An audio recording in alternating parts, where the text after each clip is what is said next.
no Velho Testamento, né, quando fala-se de comunicabilidade dos espíritos.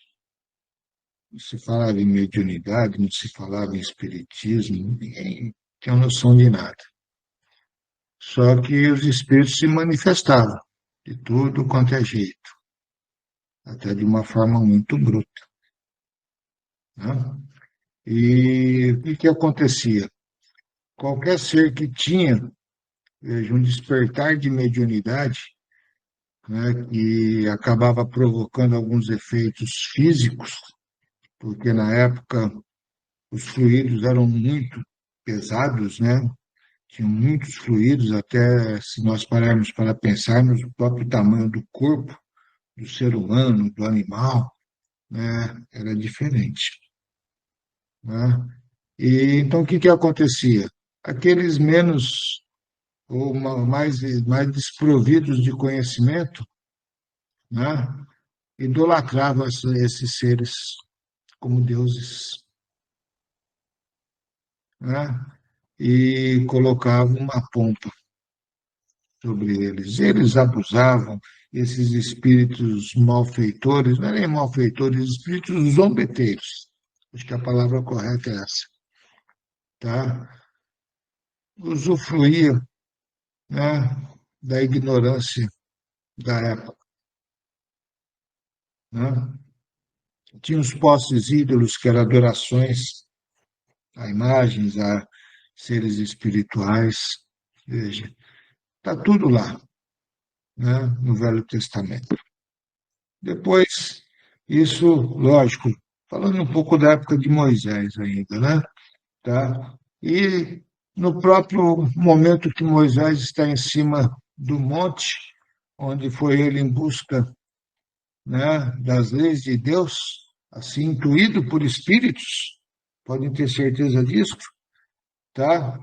Lá em cima ele também sendo intuídos por espíritos para escrever, né, o primeiro mandamento, né, posteriormente algumas normas para reger naquele povo bruto e ignorante que ali estava, onde é não matar, não roubar, respeitar o seu próximo, não cobiçar a mulher, né, assim cotidianamente, né? Tá? Moisés desce, o que ele encontra? Acho que todo mundo lembra, adoração do bezerro de ouro. O que estava acontecendo naquele momento?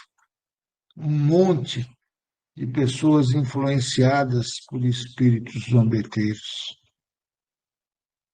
Veja, né? E ali já tinha espíritos maléficos também, que já estavam lutando contra as revelações que deveriam se acontecer, para que Moisés não tivesse crédito, não tivesse prestígio, e as leis que assim ele fosse trazer tivesse muita dificuldade em ser implantada.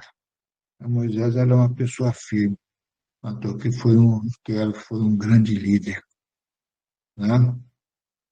Mas estavam, veja, adorando espíritos,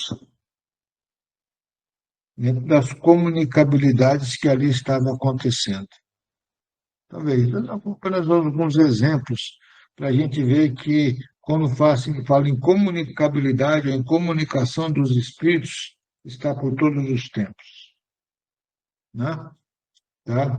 Depois, como nós já estudamos, veio Jesus, veio Cristo, a segunda revelação, né?